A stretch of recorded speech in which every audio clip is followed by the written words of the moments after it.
to Robot Unicorn, hosted by my parents, Jess and Scott. I hope you enjoyed the episode. My question for you today is it ever okay to give in to tantrums? Mm-hmm. Because I feel like we did have that conversation a couple times recently where I felt like we were home all together and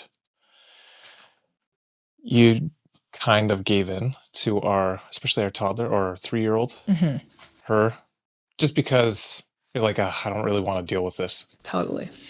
And maybe that was my impression, but that's what it felt like. You were that's just kind of 100% what it was. That's accurate. So, is it ever okay?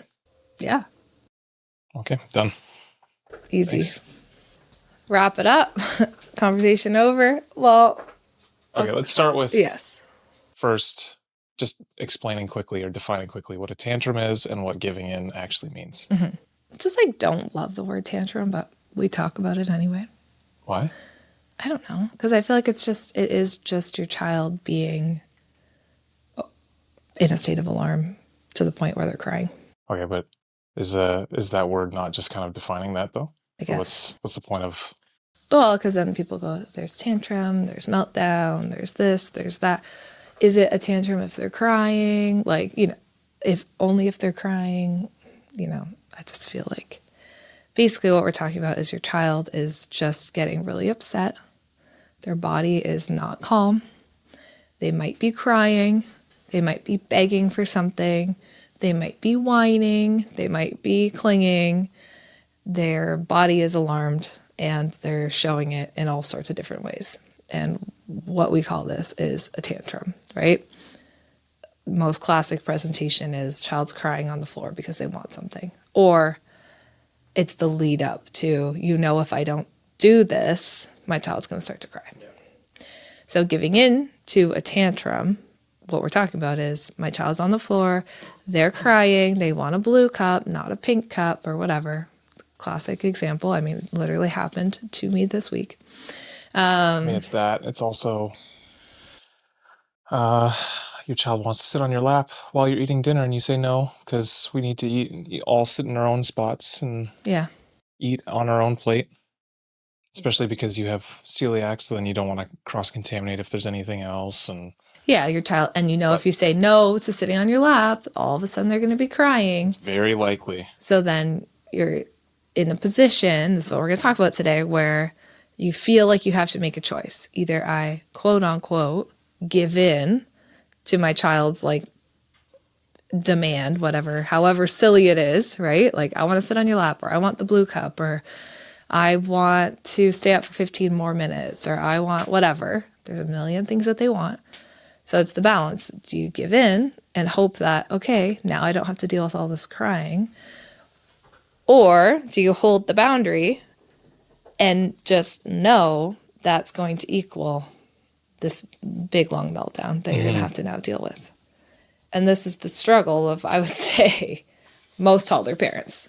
Yeah. Including, and not limited to, myself. Yep. I think you give in quite a bit, and that's why you use the air quotes when you said giving in, because I think I give in quite a bit, but I also think I hold the boundaries quite a bit. So I don't think that's really fair. I'm not trying to say you always give in, but you do give in a lot more than I do, I would say. But I also feel like I'm requested a lot more things than you are. You think that's true? Yes, I do. I think that's very true. I think there's many times where we're both home. You're kind of doing your own thing. You're in the basement. You're working on your stuff. I'm the one with the kids. So they're the ones asking me for 1 million things. And what you see is, you do see me hold boundaries, but you don't see all the boundaries I've held to the point where then now we're eating a meal together and I'm like, you know what? It's fine. Whatever. Just sit on my lap. I've probably held so many boundaries by that point. I just don't have the energy to hold another one. As though I disagree with that. That you think you handle the kids more than I do? Not more. I'm just saying I feel like... Or you have more requests? I do feel like I have more requests. I don't think that's true. I feel like we should talk about what just happened. Sure. For a minute. I think that that's actually really honest and helpful. So Scott and I had started recording this podcast called Is It Ever Okay to Give In to Tantrums? And we were getting into it a little bit, and he was saying to me, I think you give in more, which is a fair, true, and honest statement. And I immediately got super defensive and kind of upset. And then we had to pause the podcast recording and have a discussion about it off podcast. Yeah, off air. To be like, can we have this conversation without being super defensive and being able to be honest with each other? And we decided we wanted to still move forward and have the conversation, even though it's kind of now we're a little bit not upset with each other, but we just had to have that. Yeah, we had to have a separate conversation. We had to have a separate conversation to see if we could have this without being defensive. Yeah. And Because so, if we're going to talk about this, I just want to make sure we're having a real conversation, and it's not. Yeah, like we have to be honest in our conversations. I feel like that makes this more real. Yeah. And so I feel like we start there, because I feel like it is a tender subject for me. Now I'm sad. It is. Why? I struggle with this one, giving in. I find like little tantrums over things is a little bit easier. But for example, our daughter being like, I really don't want to go on the bus. Right. Like something like that. And I feel like that's where I was getting emotional, because I like struggle, because then I feel guilty, right? So she'll be like, I really don't want to go on the bus. Or could you just please pick me up from school, right? And you're like, nope, you're taking the bus. Fridays, you're home with mom all day. The rest of the week, the bus is the expectation. And for you, you're kind of like, if this is the biggest thing that you have to struggle with as a child, is taking the bus 2 times a day, and you really don't like the bus, but you're safe on it, you're not with anyone dangerous, you have a nice busmate you like to be with, that's fine. That's your burden that you're going to have, but it's not the end of the world, and it's okay to have some discomfort, right? Whereas for me, it is so hard for me not to just be like, okay, fine, I'll just drive you to school, even though it disrupts my day, even though that means I'm not getting as much done, even though that means I'm more stressed out, because I don't want you to have to do this thing you don't want to do. So that is really, I think, where the giving in is harder for me. And I think it's because of, I feel their emotions, and sometimes I struggle to not take it on. Mm-hmm. And I don't want them to be sad or have a hard time. And I feel guilty. You feel guilty about those things a lot quicker than I would. Like, I also don't necessarily love that they're on the bus for so long. Mm-hmm. They have a long bus ride. But again, we've had this conversation before too, where I personally feel like if that's the worst thing that they're experiencing right now, mm-hmm. and like we had a few issues with the bus end of last school year, mm-hmm. and then for about a month, we drove them in because, hey, there was a legitimate reason for not having them on the bus. Mm-hmm. But I feel like otherwise, if everything's going well on the bus and like they're sitting with their friends, they're enjoying it, no one's being mean to them unnecessarily, or it's not unsafe, then... Yeah, and I think that's a good mindset to have. And like theoretically, and the way I would teach, I totally agree with you. That's my problem sometimes, I think, is like, I actually get it, and that's what I teach. Is that it's okay for them to have discomfort. It's okay for them to like not love the bus ride home and have to be bored for a little bit on it, and maybe have to doodle in their journal because we don't give them a tablet on the bus, that kind of thing. I think, though, why I was getting defensive, why this is kind of an emotional topic for me, is that I struggle with the guilt. And I was even thinking that the other day, and you weren't doing anything wrong. Like, you were just sitting working on a little reno project that you want to work on in the kitchen, which was totally fine. I want to. We both want. To work on it. Let's be clear. That we want, and I was wanting you to work on that, right? I wanted to work on my book, but because I felt the kids were there and they wanted, Mommy, play with me, because I felt so much guilt over, well, I don't want to say no to playing with them. We're only home together so much. They go to school, whatever, that I was like, okay, fine, I'll play with you. I play with them. I enjoy it. But I will so much quicker just like forgo whatever it is I was planning on doing or whatever it is I wanted to work on to keep the kids happy and like do the things that they want, that sometimes it comes at the expense of me feeling burnt out and tired and exhausted, because I'm just trying to keep the kids happy. Yeah, right. Yeah, and I guess like the work that you are doing, let's say when we're at home, you're writing. Mm-hmm. So then they can't participate in that. But if I'm doing this little project at home, yeah, they'll come and like look and see what you're doing. I can give them like the tape measure, the one end of the tape measure, and they can help me, or give them the laser measure and let them measure things for me so that I can. It's just kind of like a fun thing that we do together, and they'll often participate in that. But yeah, a lot of the stuff that you would do is not something they can participate in. The problem too, like all my interests and hobbies are really things I have to do by myself. Yeah. So then I feel like it's always like either choose, okay, do this thing, like read a book by myself or play with them. Like I don't really have an in-between where I'm like, let's do it together. Yeah. Besides maybe exercise, I have tried to include them in that a little bit more, which has been good. Yeah, that's been fun. That's been pretty fun. I've been really enjoying that. But I think that's where giving in to your children, I think that's the biggest difference between the two of us is you're able to kind of be like, this is the boundary, this is the rule. And in a way, like contextualize it in your mind with like that. And it's okay. If they're a little disappointed by it, if it's not great, that's fine. I can handle it. Like, and you handle it really well. Whereas even this morning, our youngest was like, I don't want to go to daycare today. And my first instinct is being like, oh, is there a way that, I could stay home with her or we could take her to work? Like my first instinct is. Meanwhile, we have to record all these episodes. Meanwhile, I'm like, no, we can't. We literally can't. So I think that is the challenge. And I think my challenge is a challenge that a lot of parents have. And I'm very aware of it. Yeah, this almost has turned into a therapy session a little bit. But you know what? This, I think, brings up an interesting point. Because I feel like at times we've had discussions where I've said to you, I don't want to be the bad guy. I don't want to be the one to be the only one to hold boundaries and make the kids upset on my own. Mm-hmm. So sometimes I've asked you, like we talk about something, and I think we kind of default to me being the one to say, hey, no, this is not what's going to happen. We have to do Yeah, because they listen right away when you say it, because they know you're going to be serious about it. Right. And then it never gives you a chance to actually be that serious person. And I think that's actually led to probably the most disagreements in parenting with us is I've said to you, I feel like I want you to be the one to set this boundary with them. I don't want to have to set all of them and be the bad guy constantly. Yeah.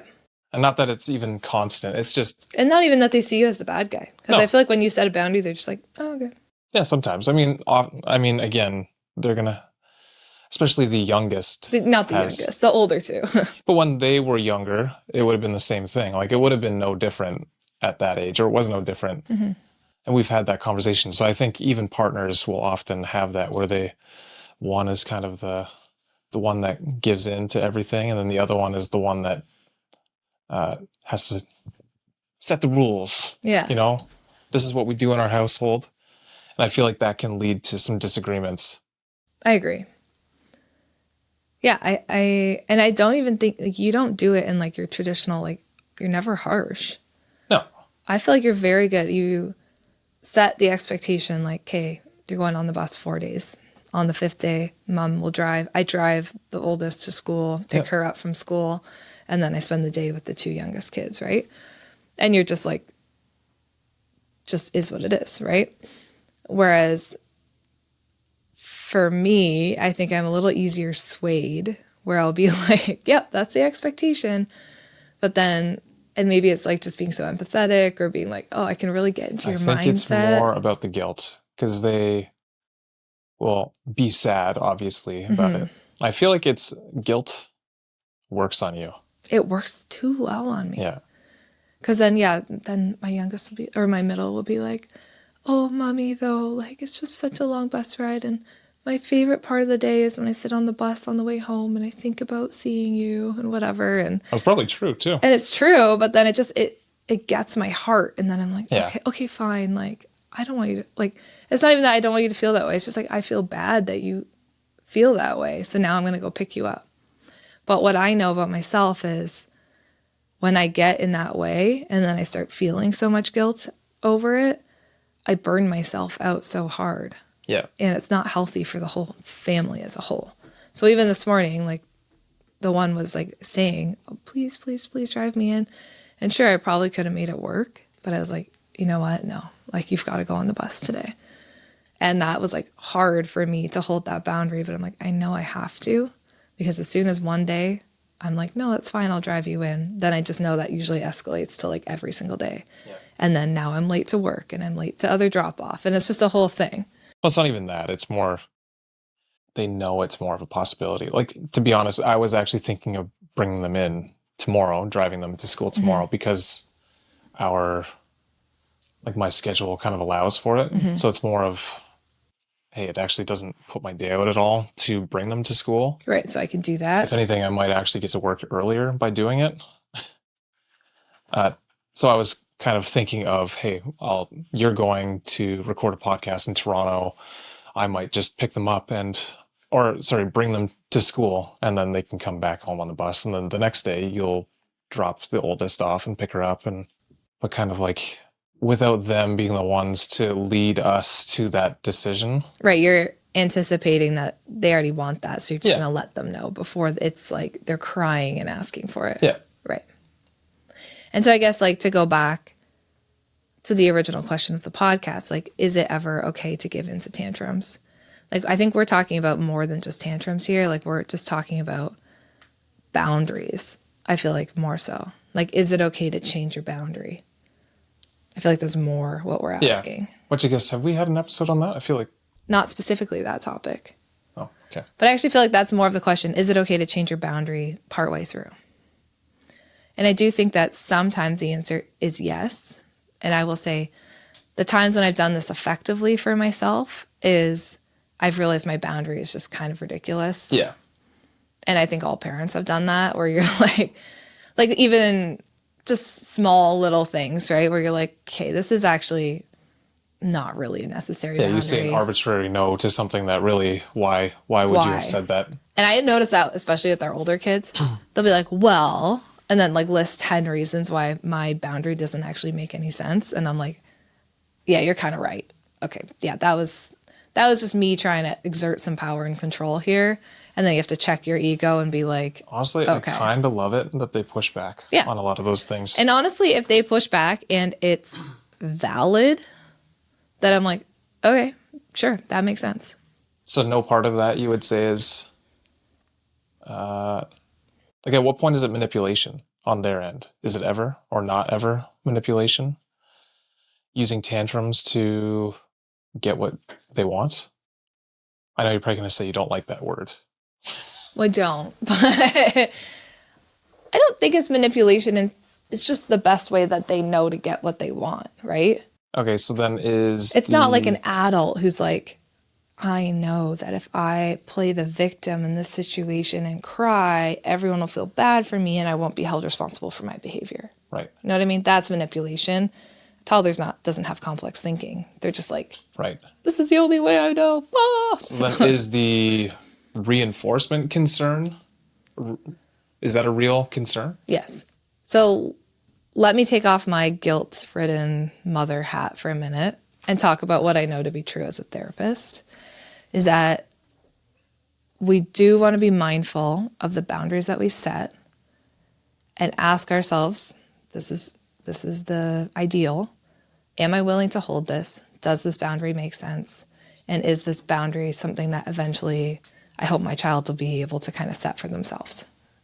Because if we're constantly setting boundaries and then giving into them or changing them, or, your child pushes back just enough and then you're like, okay, fine, never mind, like whatever you want, you are reinforcing in a way that, hey, if I cry for this long, then she'll change her mind.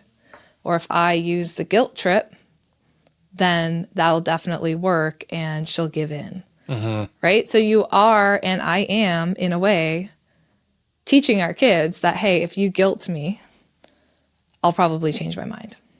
Now, are they intentionally noticing that pattern? Probably not. Maybe the oldest is. She definitely is. But she'll joke about it. She actually is very good. She doesn't really do that. Well, she does with me. So I would say I give in to her the most when she's like, Dad, can I stay up a little bit later? Yes. And we play a little bit of Switch together. That's actually true. I hold firmer boundaries with our oldest than you do. Yeah. So you have it easier with the younger two, and Well, and our oldest too, but I feel like specifically that scenario where you're probably writing or something like that. You're off. I'm off doing my own thing. The kids we've put the younger two to bed. You're doing your own thing. And then she asked me, Dad, can I please stay up a little bit longer and we play like 1 or 2 rounds of Mario Kart? And 40 minutes later, you guys are still playing. Yeah, exactly. Yeah. Anyway, I do think that is an important thing for parents. And I think that's where you are effective, is for the most part, if you say something to the kids, you're sticking to it, right? And if you want to change direction, then you lead that. Yeah. You don't wait until they are like crying. I try to have a good reason for yeah, the boundary to begin with. Right. So I feel like that's where you are quite effective. And then actually what I do notice is they really respect your boundaries. Like when you say, like, this is the rule, this is what's going to happen. Hey, we're all going to bed early tonight, or whatever it is. They're like, okay. And it's not out of fear. They know that if you say it, then you're going to stick to it. Right. And I will say, for the most part, I think I do a decent job of that. But I think I am a lot more willing to kind of change my boundary based on I feel bad. So that is something that I actively have to try to work through. The biggest thing is you are the most tenderhearted person. So then, yeah, you also don't want anyone to be upset if they don't have to be. Yeah, exactly. And sometimes it's just the reality, and you understand that. So, I mean, originally I was kind of joking about it at the beginning of the episode, but then that spurred a whole additional conversation off air about this. But I think in general, you're quite good at it. It's just because you're so tenderhearted, it's a little bit easier for you to give in to a tantrum because, yeah, you just obviously don't want to see your child sad. Yeah, exactly. I think that's really the deeper reason why I probably give in more. And I think I can very easily take on their emotions and be like, oh, that would really be hard to feel that way. I wouldn't want to feel that way. Okay, you know what?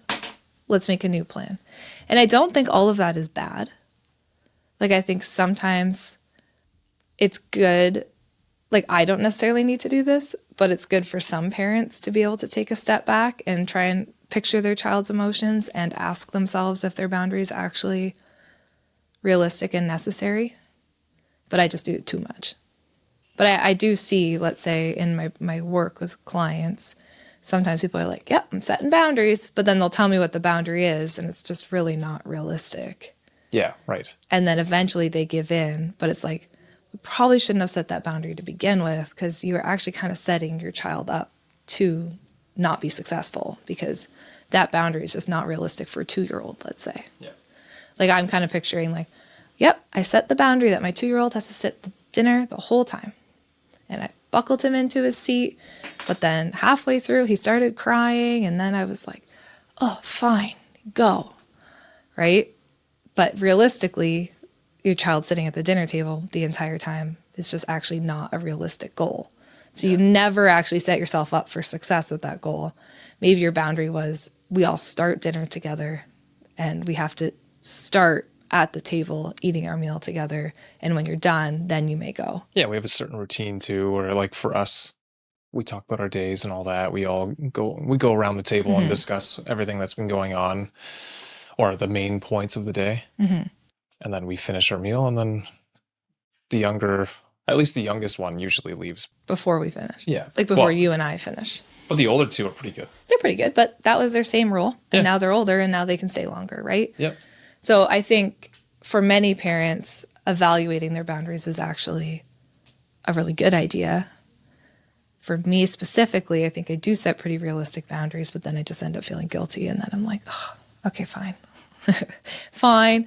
Like, fine, you can sit on my lap during dinner, or fine, I'll sleep in your bed with you tonight, or whatever, right? And so for the parents who do lean towards that more passive side, like myself, it is helpful to understand that about yourself and then see, is that impacting my kids? Is that impacting the amount of tantrums that they're having? Is it impacting the level of authority or power that I have in the home?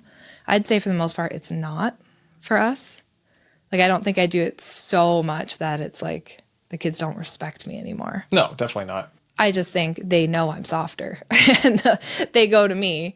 And then that is also not a great thing, right? So I have been actively trying to work on this for my whole parenting journey. Yeah.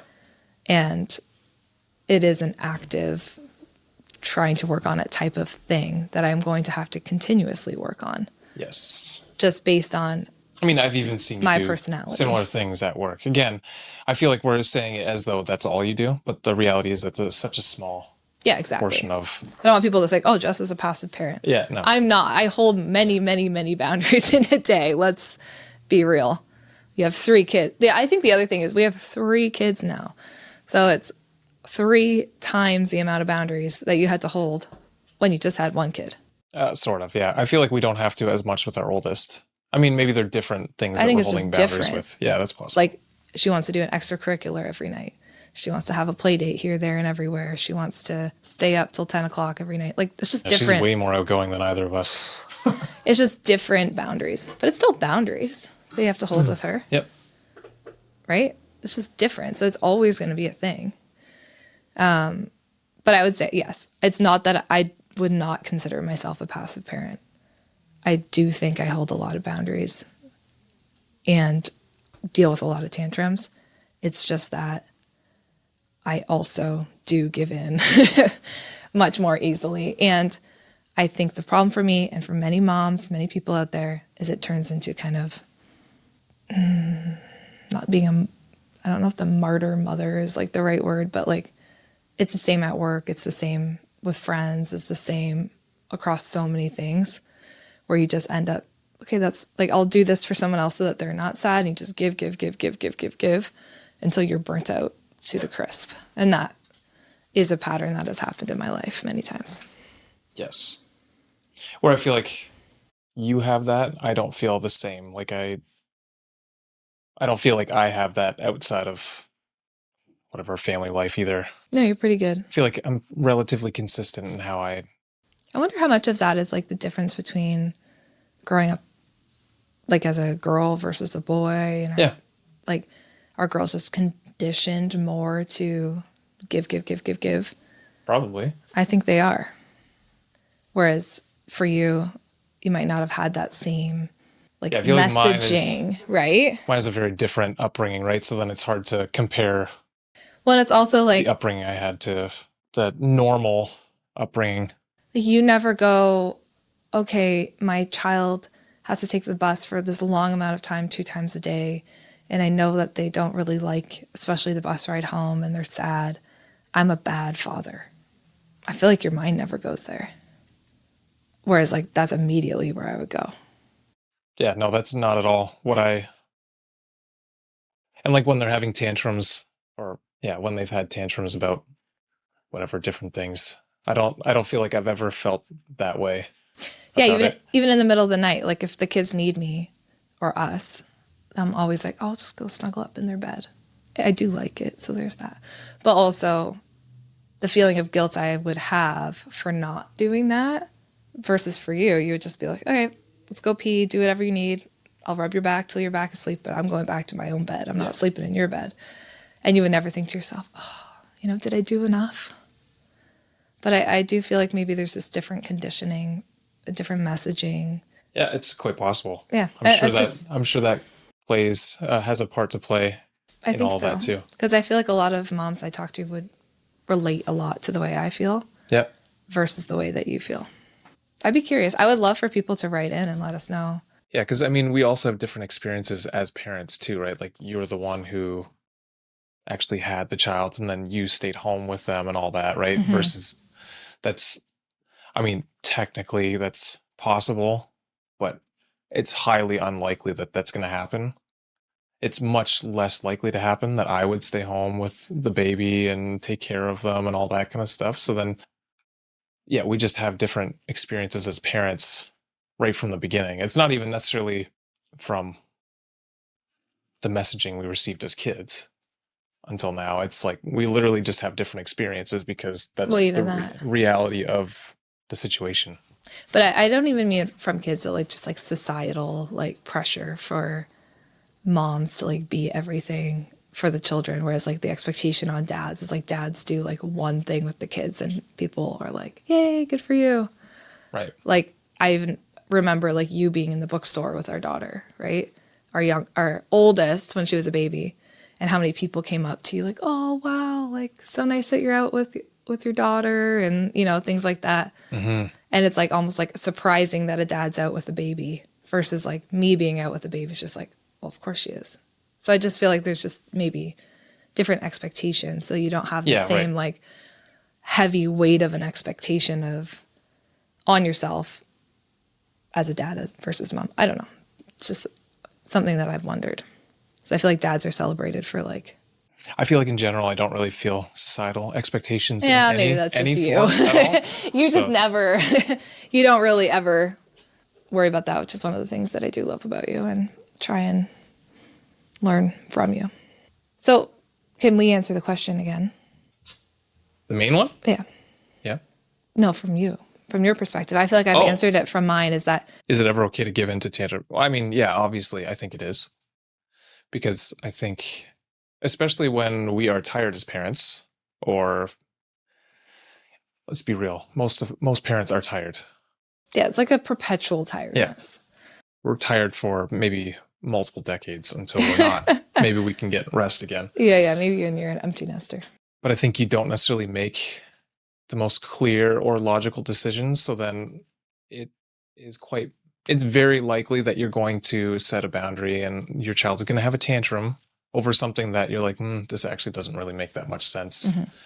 And you can backpedal on that and repair with them and say, hey, yeah, sorry, that wasn't realistic. I shouldn't expect that from you. And even if it's after the fact too, like you've held it and then you just repair afterwards and say, you know what, that actually wasn't a realistic fair for you. I feel like I've done that many times. You've done that. Yeah. There's just moments where you're like, you're in the heat of the moment and you just think, this is the boundary I'm going to set. And whether that's like a boundary that you had as a kid and you're like, you need to now do this. And then later you reflect and you're like, well, that wasn't really fair. I don't know why I expected that of them. You know, or in the moment where I've said, I've had a post before I say, it's okay to change your mind mid-discipline if you realize you're in the wrong. And sometimes you do realize you're in the wrong. So yeah, then it's okay. It's not fair to keep holding something if it actually isn't a fair boundary for your children. Yeah. Yeah. And that, I mean, there's a whole subset of the population that thinks that it's my way or the highway. Mm-hmm. And they have that sort of method of raising their kids. But I just think that's completely stupid because the reality is no person is infallible. We all make mistakes. It's very likely that we have not made a logical decision here. Mm-hmm. So we should be constantly reflecting on the decisions we're making and change course if it doesn't make sense. And that might mean we have to give in to a tantrum because, hey, it actually doesn't make sense. I think if it's chronic and we're always giving in, that's when it's the problem. That's what I was going to say. If it's every time, if you're walking on eggshells. So I recently had to catch myself because I was like, I feel like I'm kind of walking on eggshells around our 3-year-old and like trying to not set off a tantrum. So, I mean, is that not okay though, too? Maybe a little bit. Like again, if it's all the time. Yeah, exactly. Again, she was sick and tired and we were out of routine. So then, and she was very temperamental. She was a little testy. So we were all like, even her sisters were kind of like, just give her space, let her do her thing. If she wanted their toy, they were just kind of giving it to her, where normally they would fight back a little bit and not give it to her. But I feel like we all kind of gave in a little bit more because she was quite grouchy. But then when she started feeling better, I think for myself, I had to be like, okay, now we're back on track here. We're not going to keep walking on eggshells because we don't let a 3.5-year-old run the home. Yeah, right. Right? And so I think it's those things. It's like, is this situational? Is this my unrealistic boundary that I have to change? Or am I kind of becoming a passive parent where I'm giving in to every tantrum? I'm walking on eggshells around my child. I'm afraid to set them off. Then it is important to really question yourself, because you don't want to become a permissive parent. And kids do actually need to know what the expectations are and what the boundaries are. They just have to be realistic, because if they don't know, you're going to get way more pushback. Yep. Right? Like, I think even like the bus thing, or, you know, the expectation is like, you're going to daycare 4 days a week. That is what it is. We were working during that time. If every time she wanted to stay home, we're like, I actually gave in to my desire to be like, oh, fine, you can stay home. You can come to the office with me.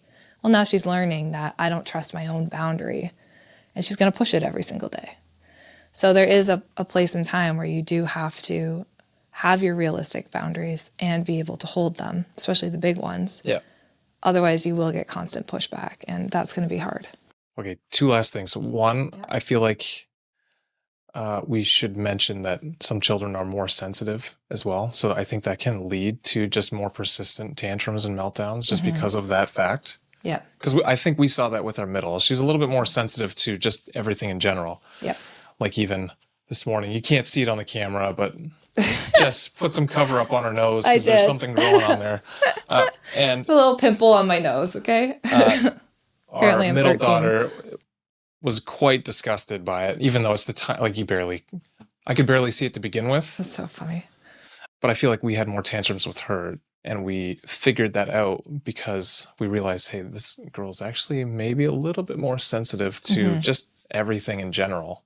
And then you realize that your boundaries aren't actually fair. Yeah, right. Like, for example, like I would set out her clothes and be like, this is what you have to wear today.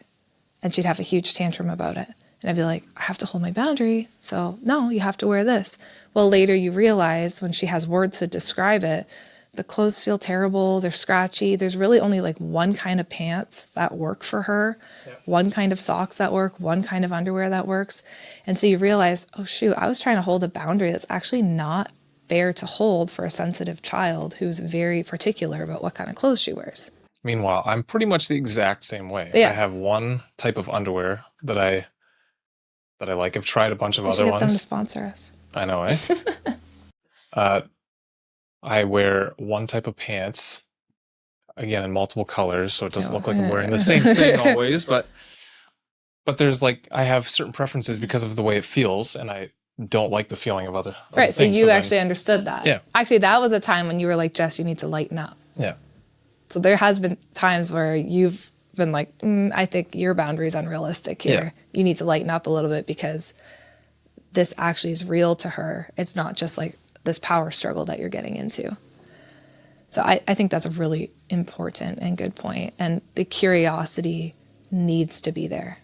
Yeah, it's, again, hard in the moment, especially when you're exhausted. It's just not necessarily realistic to always be contemplating every single thing that you've decided and what you're doing. But I think it is important to try and do it regularly to understand, hey, when I reacted this way to my children, was that the right way? Could I have done it differently? I love how Ross Green says, Dr. Ross Green, which is instead of why won't my child meet my expectation, it's why can't my child meet my expectation? What skills, what do they need to learn? How can I help them? I feel like that reframe is so huge for parents, especially when they're working on boundaries, because sometimes you do have to be curious, especially if you're setting the same boundary over and over. It's just like never, quote unquote, working. Yeah. It's like, why can't they meet this expectation? Why do I feel like I always have to shift my boundary? And that can help you understand if it's realistic or not. Yeah, I think that's good. A good quote. Okay, my last thing. Yeah. It's kind of related, but sort of. All right, I'll just ask. Just say it. So I was thinking, because the girls are all going back to school again and everything, and 2 of them stay home on Fridays with you. I know you don't love sticker charts or anything like that, but I was wondering if it would actually make sense for them to have like a little sticker chart or something where they can like X out the days that they're actually going to school and then see like, hey, this is the day you're staying home. Because I feel like as a kid, weeks would feel like they took forever. Yeah. So then you don't actually feel like... That's not a sticker chart that I don't like. It's like for reward? For behavior. Yeah. Oh, okay. For saying, hey, you said good, whatever. It's more of a calendar, I guess, than... It's a visual aid. I love a visual. I actually think that's a fantastic idea. But I was thinking... You just put a calendar up. We have a calendar at home. No, I know, but I felt like it needed to be simpler. Like we have the 5 work days or 5 school days. And for us, we have that last day is when 2 of them are home with you. And they can every day put something on there to say, like, hey, I'm actually accomplishing this and I'm getting closer to that day where I get to be home and then I'm home for the weekend. I love that idea. That way, because I feel like otherwise it must feel like it takes forever. Yeah, there's no concept of time. This is kind of a tangent, though. It's not really about giving into tantrums, but I guess it is about proactive support. Yeah, it's proactive because we are, like, we know that I will bet you anything tonight we will have something from our middle or tomorrow from our middle and youngest about taking the bus and going to preschool. Mm-hmm. Versus if we can show, like, hey, this is the last day. Yeah. And then you get to be home for a long weekend. Love it. And you do that I feel like then you don't even have to get to that tantrum part as often because you've set a system up in place to like show, and it's very simple. And you just take it all off, and then the next week you put them up again, and they know. Okay, 2 things to that. 1, I just suggested that to a client a few days ago, which obviously I never told you about. Oh, yeah? So it's just funny. Sweet. Because I'm like, students become the master once again. It's so funny because like, I know all these things and I do it with my clients, but then like we were saying, sometimes in your own house, you're just a mom, right? Yeah. You're not therapist Jess, you're a mom who has her own stuff that she has to work through. So then you forget to use your own tools sometimes. Although I do use them all the time, like a lot of the time, but there's just things I forget that I'm like, oh yeah, that would actually be really helpful for our kids too. So that's the first thing. And I love that. Let's definitely do that. The second thing is I'm glad we restarted this conversation and had it again. Mm-hmm. Because I think, and I just want people to know that like it started off the first time we started recording this, I was very defensive. But I think then we paused and restarted it and kind of came from a place of vulnerability instead. And that's what you said on the pause. You're like, I don't want to have a conversation if you're going to be defensive. I want to have a conversation where we can actually like be honest and share vulnerably, right? And I'm glad we did that because now I think you have a better understanding of me when I give in, which I just don't like love that language, or like when I change my boundary halfway through, let's say, or when I just am like doing the martyr thing where it's like, let me just do everything for you. Yeah. And to the point where I'm exhausted. I think you'll have a better understanding of that and be like, Jess, you don't have to feel guilty. It's okay. Right? Just like that reminder, which you already say, but just knowing that. And then I do want to say for the parents who feel the way I feel and struggle with it, something that has really helped me not to people please with my kids or to like let guilt and shame run my parenting is like, would I want my children when they become mothers, if they do, to do all of those things for their children and burn themselves out? Because I'm really setting the model, right? And I don't want them to become moms and be like, wow, my mom worked a full-time job and she did this and she did this and she never did anything for herself when she was home. All she ever did was play with us all day long. Holy, I can't meet that. I can't do that, right? And then they are like, they feel bad as moms because because I've never showed them that actually burns you out and makes you exhausted and is really difficult. Do you feel like you feel the same pressure, like based on how your mom raised you, to be similar to how your mom is, though? My mom was fantastic, and I think part of it is I was raised with the stay-at-home mom who was always there. Yeah. And true. Okay. Yeah, and I do feel that pressure to do all the things that a stay-at-home mom does while working 2 full-time jobs, basically. So, yeah, I would say, and it's not that she ever put that pressure on me, but I loved having a childhood with a mom who was at home. And so I try to give the girls as much as I can the feeling of having a mom who's always around and always there, while at the same time trying to work full-time. Yeah. And so, yes, I would say that is just a self-inflicted pressure. Even my own mother is like, Jess, you do too much. Like, simmer down. So it actually doesn't come from her, but it is more like my own thing that I am actively working through. But hopefully sharing that honestly will help someone who's listening to this as well. Yeah. Well, I think it ended up being a good conversation. Agreed. I'm glad we can sit in the discomfort. Great. Well, thank you all for listening, and let us know if you can resonate with anything that was in this episode. Hopefully there was something useful in there. I feel like we covered a lot, and not even necessarily all we wanted to cover, but Classic. All right. We'll talk to you guys soon. Hey, thank you so much for being here and listening to this episode today. It means the world to us to have you here. If this conversation was helpful for you, it would mean a lot if you could like and subscribe. That just shows us if the conversation is meaningful and helpful and helps it get out to more people.